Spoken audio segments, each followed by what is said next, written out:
Hello, this is Sister Patty Johnson, the Executive Director of the U.S. Federation of the Sisters of St. Joseph.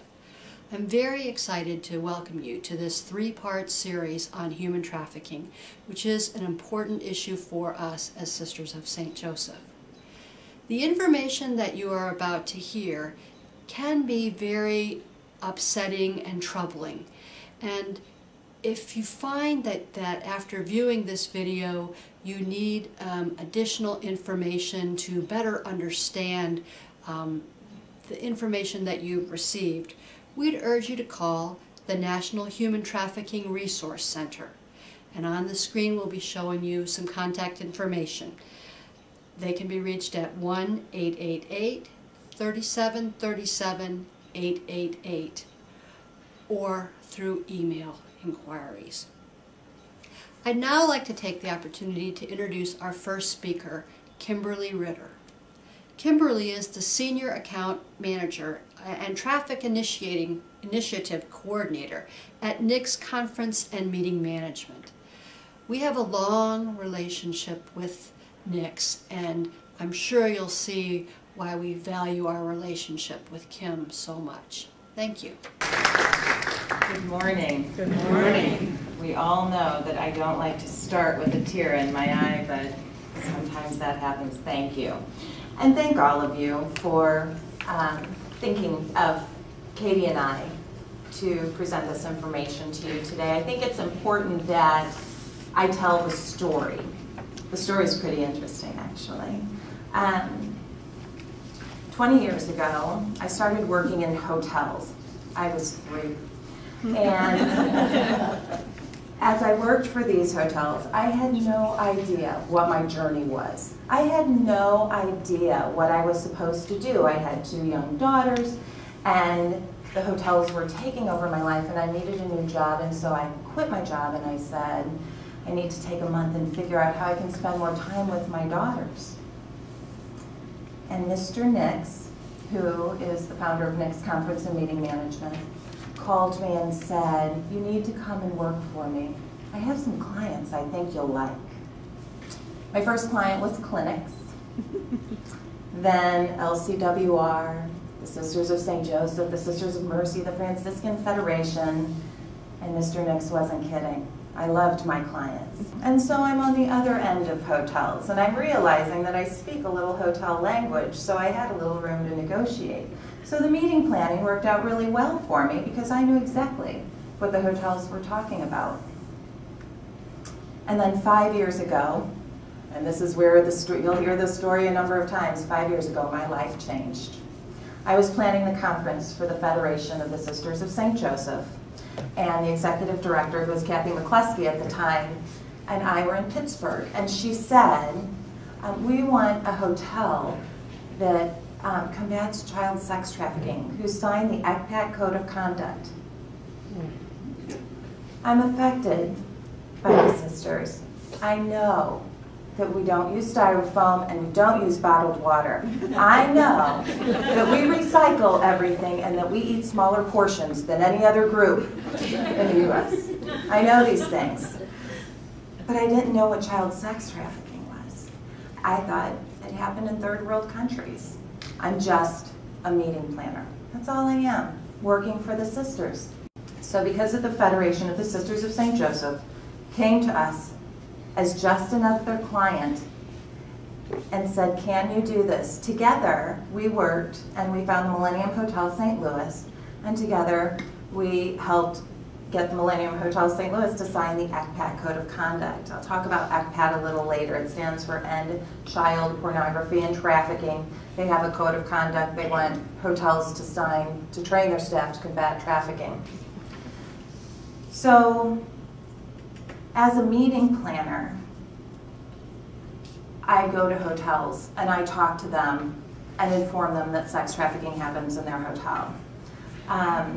Personally, my life changed also because of Katie Rhodes, because she showed me another side. She showed me the survivor side. And Katie and I met at the Millennium Code signing, and our hearts connected. She was part of my journey on this. The Holy Spirit brought it, The Holy Spirit brought us together. She is part of this, and that's why I'm also the Vice President of the Board of Healing Action Network. We are an organization in St. Louis that's trying to open to help girls 18 and under. The Covering House in St. Louis, or sorry, 18 and over. The Covering House in St. Louis is trying to serve girls 17 and under. They are offering services, but they need a house as well. Funding is very difficult for us. Meeting Katie led me to educate myself more, and it's led us to quite a few adventures. We'll start with, so force, it's physical restraint, serious physical harm, physical violence, including rape, obviously. Fraud, false promises regarding employment, wages, travel to another country, another promise, and then reply for modeling, nanny services, and overseas jobs. We are going to tell you that we have seen reply to advertisement for modeling. There was Channel 2 news report. Chris Hayes is a good friend of ours, and he helped to uncover the fact that on Facebook, the pimps are connecting with the teenage girls because everybody wants 1,000 friends. Everybody wants another friend. Oh, look, my friend was friends with him, so I'm going to be friends with him too. And we have found that these pimps are going on Facebook now and saying, we're a production company. You want to be in my rap video? You want to be a backup singer? You want to come and work with us? Come on. Come on. They throw underage drinking parties. These girls go in thinking, what 13-year-old doesn't want to be a model? What 13-year-old doesn't want to be a dancer? We all did. Well, I did. I certainly did. But it's very, very enticing to our youth today. And so as we go through these things, we have to understand they're not saying, come here, here's $10. I mean, they're using stuff that these girls, they are psychologists, they are manipulators, they are very, very eloquent when they talk to these girls. Coercion, serious harm, physical restraint. I think the most shocking thing to me is when you hear about the pimps taking the girls to watch them punish another girl because of something they've done. And I think, you know, everybody says, why don't they leave? Why don't the girls leave? You're worried, a lot of the girls that we've dealt with have children. So when you're working, where's your child with the pimp, with the bottom girl? So you have to understand some of these things, that the manipulation is not just, I'm going to beat you. It's, I'm going to hurt someone you love. I'm going to hurt someone that you care about. And so you have to remember, what would, if someone was going to hurt my child, I would do whatever you wanted me to do. I would absolutely do it. And so that's always a question, why didn't you leave? Well, there are lots of reasons. The definition of sex trafficking: the recruitment, harboring, transportation, provision, or obtaining of a person for the purpose of the Commercial Sex Act. We're going to do a little sex trafficking vocabulary here. And I just give a general warning. Again, I'm a meeting planner. I'm not a speaker, but I know what I know. And the terms are a little harsh, but this is the reality. And Katie and I, at different engagements that we've spoken at over the last few years, have decided we are not going to sugarcoat anything, because this is the life and this is what it is, unfortunately. The first thing, the first one is a pimp. Is this a real picture of a pimp? Yes, it is. Do I care that I'm showing it to you? No, I don't. He is a pimp. A pimp is a term used to describe the trafficker, to evoke the image of fatherhood or a caretaker. A lot of times the tattoos will say something that reflect daddy. They want the girls to believe that they're the only one that's going to take care of them. Don't trust LE, don't trust law enforcement, don't trust the squares. We're the squares, we'll talk about that in a minute. Don't trust anybody, because I'm the only one who's going to take care of you. What are you going to do? What are you going to do if you leave? You don't have any skills. I take care of you. Look at your shoes, look at your nails, look at your hair, look at your outfits. You're living a good life. You need drugs? I got drugs. You're going to stay. And so these pimps make the girls believe, and the girls do fall in love with them. We have seen it. We have been with girls who are in love with their pimp and truly believe that this is the life they're meant to lead. And we tell them, we love you, we care for you, and we're probably your only hope to get out of this life. But it doesn't matter. They stay and wait for their pimp to get out of jail, and in 24 hours they're back on the road and they're back on Backpage.com. So these pimps, again, are master manipulators. A bottom girl. If you are fortunate enough to not die from an STD or drug addiction or just being shot by your pimp, you may have the chance to become a bottom girl. The bottom girl is someone who has been with their pimp for a long time. They might be getting a little older, and when I say older, that might mean 18, 19, 20, because the Johns like the younger girls. And the bottom girl, the pimps like to separate themselves from the girls because they're the daddy, they're the caretaker. Love me, baby, I'm going to take care of you. So they use the bottom girl. The bottom girl can be the enforcer. She is usually the one who posts the ads on the internet to sell the girls.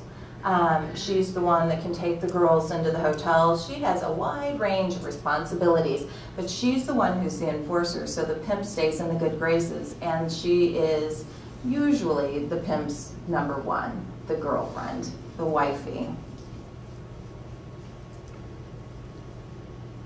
A John or a trick? I'm into this whole demand thing right now, and I'm doing a lot of research, and so I really have trouble talking about this right now. A John or a trick is simply the man who buys the girls for sex. Can you see the slides, or am I anyway? A square. That refers to a girl that's trying to get out of the life, or those who are not familiar with the game.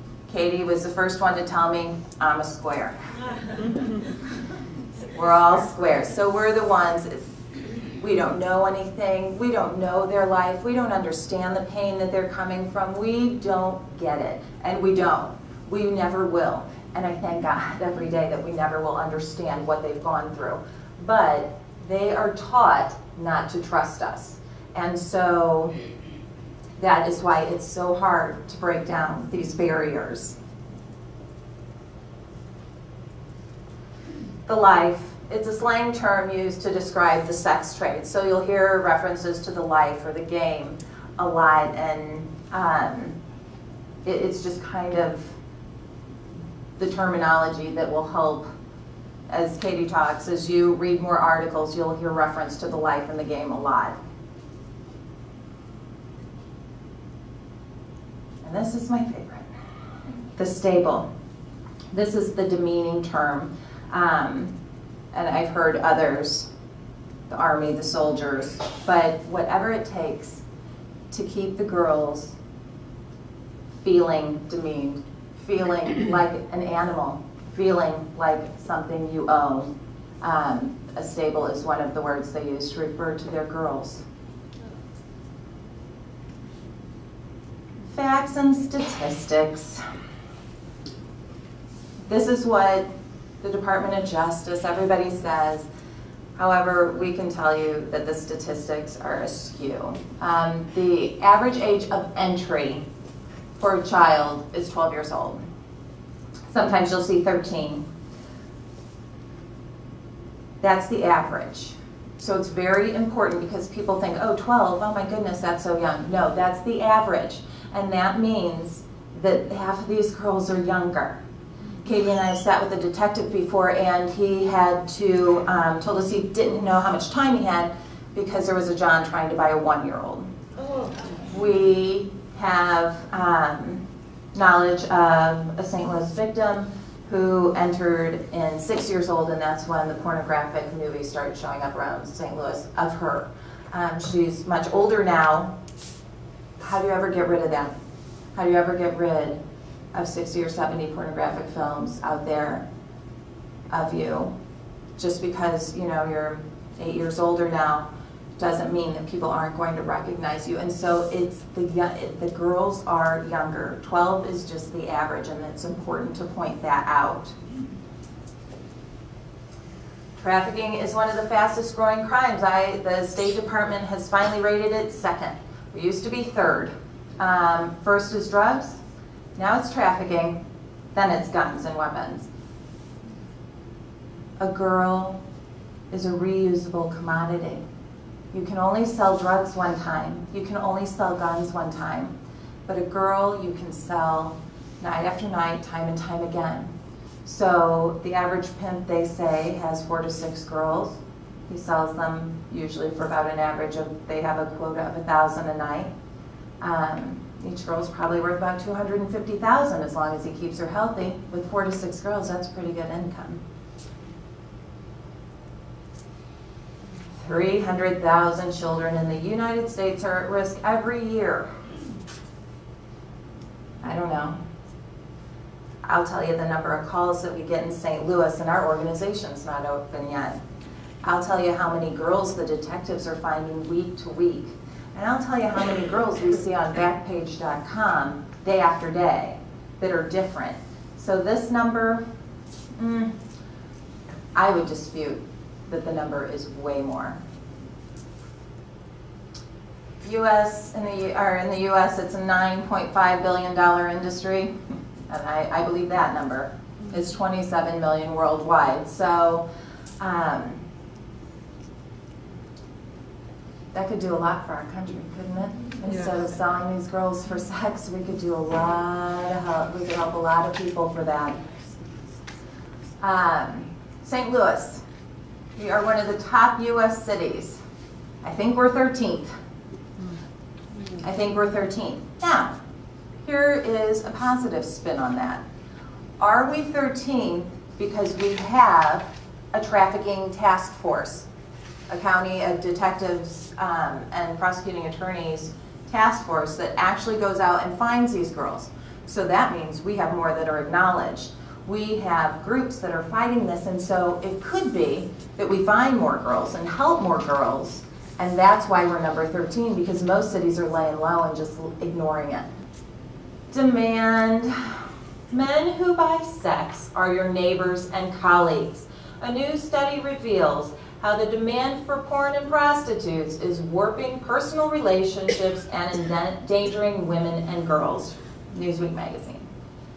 I could not get a statistic on on the percentage of men who buy sex, because the percentage is so high and the different services are so wide, they don't know what to classify as purchasing sex.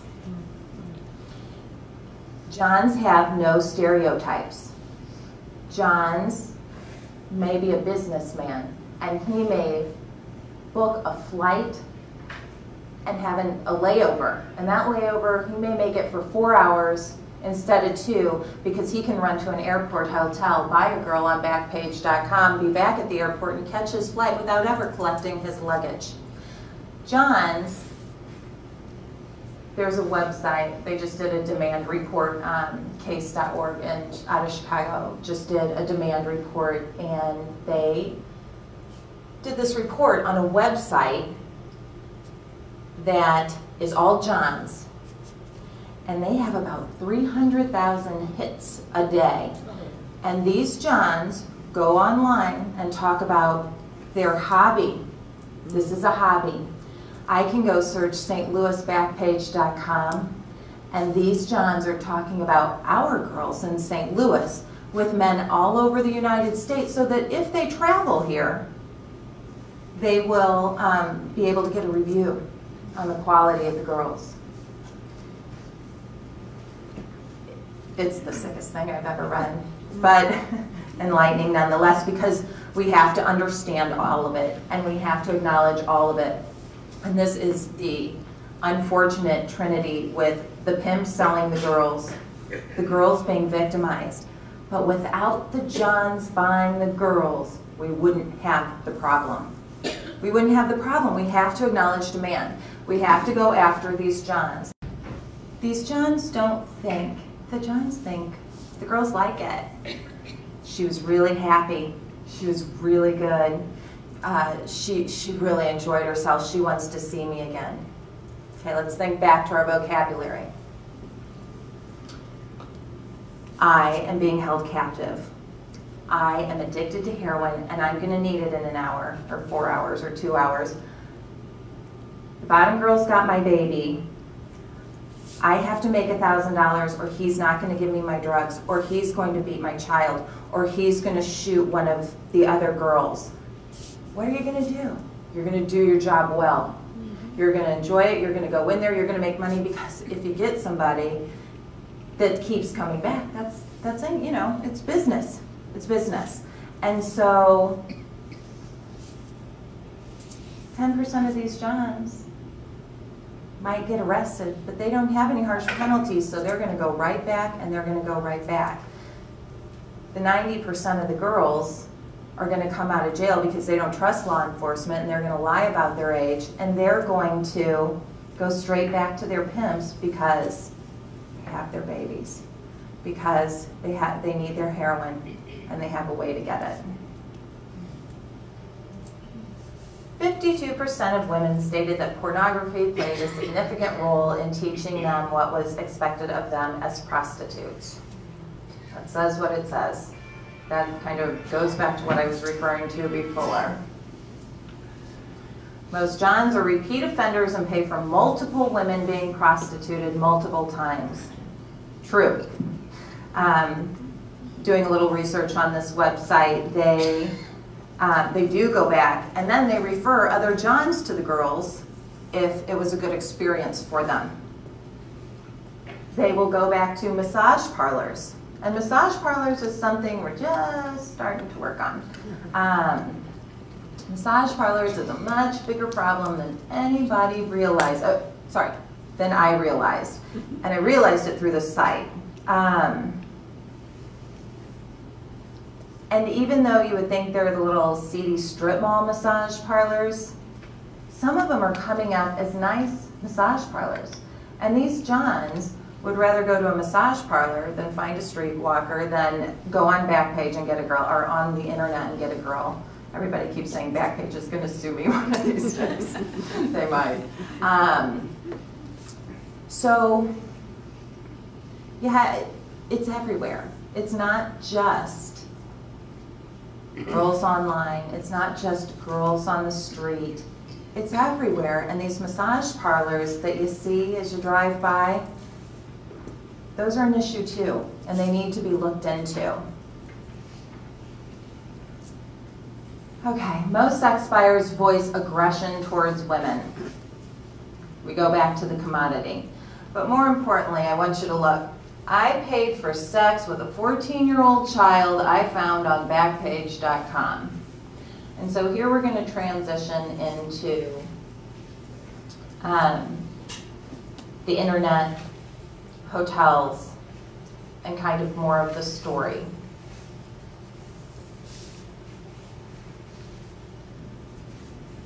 You go to Backpage.com, you pull up your city, pull up Cape, you pull up Columbia, you pull up Milwaukee. You go to escorts or massages, and you get page after page after page of girls for sale. In call, out call, they'll come to you, you go to them.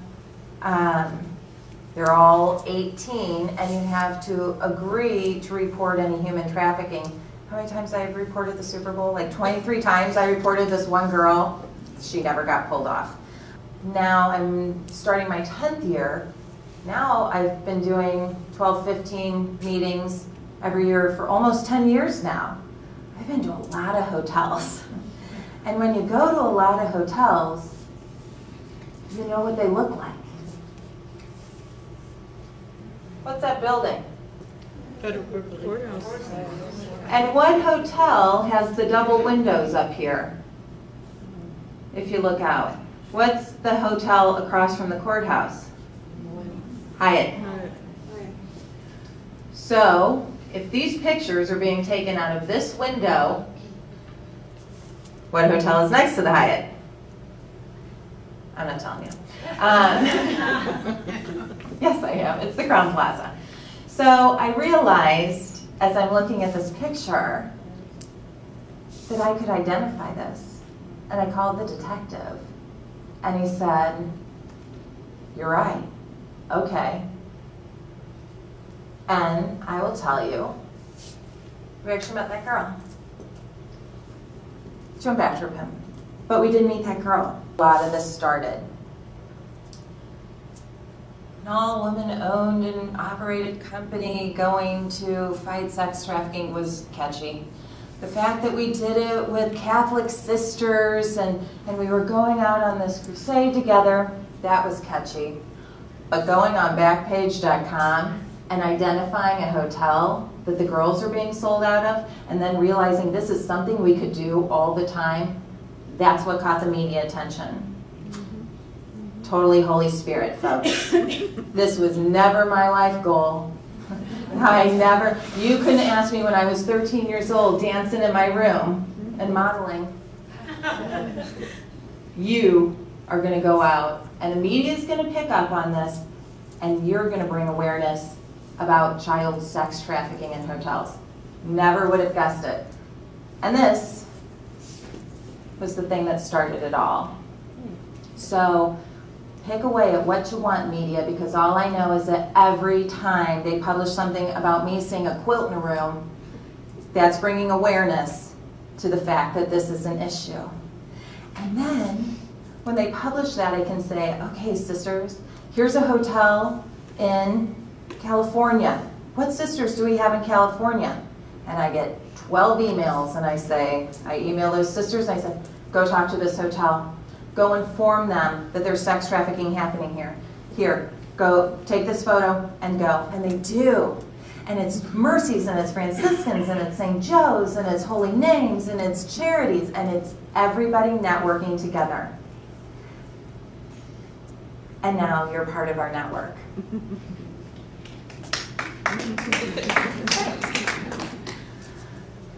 Hotels. These are all Backpage ads. I mean internet ads. Carpeting. That's typical carpeting in a Hyatt. Oh, and that's the chair too. Is a boutique hotel in St. Louis. This, how can I tell it's a hotel? Because you've got the lock. You have the rate card. You've got the do not disturb sign there. This would be hard, but I knew the hotel. But this is pretty standard. I went to a Marriott to talk to the GM, went to the city on Backpage, pulled up the hotel, and she said, all Marriotts have the same bed linens. I said, yeah, but what about the chairs and the couches? She goes, all Marriotts have those chairs and couches and curtains. I said, I realize that, but do they have the fountains outside of the window? No, she couldn't dispute that anymore. Our goal, well, let's start. Actually, I do want to talk about this first. A victim's plea to Craigslist. I was first forced into prostitution when I was 11 years old by a 28-year-old man. I am not an exception. The man who trafficked me sold me so many girls my age, sold me so many girls that his house was called Daddy Daycare. One of the things that seems to be pretty common is that, and I'll let Katie talk about this more, but that there's a name associated with the group of girls that are always just awful to me. All day, other girls and I sat with our laptops, posting pictures and answering ads on Craigslist. He made $1,500 a night selling my body, dragging me to Los Angeles, Houston, Little Rock, and one trip was to Las Vegas in the trunk of a car. I'm now 17, and my childhood memories aren't of my family, going to middle school, or dancing at the prom. They are of making my own arrangements on Craigslist to be sold for sex, and answering as many ads as possible for fear of beatings and ice water baths. Craigslist was Backpage. Craigslist stopped putting, keep trying to take a drink. Craigslist has taken down the ads. Craigslist has, and they're actually pretty good about it. They, if you go to their, I don't think it's called escorts anymore, but if you go to the section of Craigslist, they will actually not have pictures up there if they think it's prostitution. And so I applaud them. Do some sneak by? Yes. But Backpage has taken over that market, and they've taken over it well. Federation of the Sisters of St. Joseph, NICS, worked to get Millennium to sign the ICAC Code of Conduct. We did a training for the Millennium, and in walks Katie Rose, and she stands before a room full of 50 executives, and she says, she just walks in, just like she did today, "These are the red flags of sex trafficking in hotels. I know this to be true because I live this life." You could have heard a pin drop. They were silent. You can get copies of the red flags. We're going to kind of fly by those. But these are things that I want you to learn. I want you to look for when you walk into a hotel now. I want you to put on your trafficking goggles. I want you to look in a new way. Labor trafficking is going to be harder for you to see on the outside, but we talk to everybody we come in contact with. We want to know how the housekeeper's doing, right? That's what we're supposed to do. That's what you taught me. We talk to everybody. How are you today? Good to see you. Thank you so much for your service. How's it working here? Do you like your job? Can they speak English to you? Can they answer you? Are they hesitant? Do they move away? Do they not make eye contact? Look in a different way. Fighting the fight. ECPAT USA has a code of conduct, and NICS, Conference and Meeting Management, firmly believes in this code of conduct so much that we created our own meeting planners code of conduct. ECPAT, at the time that the Sisters of St. Joseph wanted the Millennium to sign the code of conduct, NICS wanted to sign it as well. And we couldn't, because we didn't meet the criteria for travel and tourism. You know what, we're women owned and managed. We just wrote our own. We just wrote our own. Because this ECPAT code, you'll find in your folders, there is a letter, and you are to present it to every hotel that you go to. And don't present it to the front desk, present it to the general manager, because the front desk guy is going to pitch it. The general manager is the only one. And if the 57,000 sisters represented and everybody else, and you pass this on to whatever board you're on, wherever you work, and you say, you take this letter, and every hotel you visit, every hotel you stay at, maybe you don't stay at a hotel, but I guarantee you know somebody who does, and you present this ECPAT code of conduct to every hotel general manager, and he gets one, but then he gets four. And then some crazy meeting planner comes in and sits him down and shows him a slide of a girl being sold in his hotel, and then 10 more. And then a whole conference goes, and then you get 450 requests to sign the ECPAT Code of Conduct. NICS can't do it alone. And we have an amazing network in Women Religious. So we are asking everyone today to take this letter, research ECPAT USA, talk to your boards, talk to the, I mean, you should obviously use NICS, Conference and Meeting Management, to plan every conference you attend. However, I know that you all have hospitals that you work for, schools that you work for, whatever the institution is that makes travel arrangements. If you have a meeting planning company in your company, get them to sign the ECPAT code, because when you walk in as an individual traveler, we hope that 200 more letters come to that general manager. But when a conference planner walks into a hotel, we're $500,000 usually, and we usually plan 40 pieces of business a year. So we walk in and they tend to listen a little more. but we want everybody doing it. We want everybody handing them that letter, and we want them to know it's important. And we prefer to utilize hotels that combat child sex trafficking. And the last thing I just want to touch on, your hospital, your school, whatever the organization, your nonprofit. Corporate responsibility. NICS has been doing this for 3 years publicly now. We're okay. It's a little dirty, it's a little sexy, it's a little hard to put your stamp on. Somebody has to fight this. And we need to leave here today, and we need to go to every organization and say, we have to talk about this, because the best way to combat it right now is to bring awareness. You all had an idea of what trafficking was when you walked in the room, but not everybody does. And you all have a little better awareness now of what it really is. And once people realize the truth, they're going to want to take action too. And so we just encourage everybody to go out, talk about it, make people aware, and ask them to help in whatever way that is. And Sister Patty and Anna will talk as to the best ways for you all to do that, because again, I'm just a meeting planner.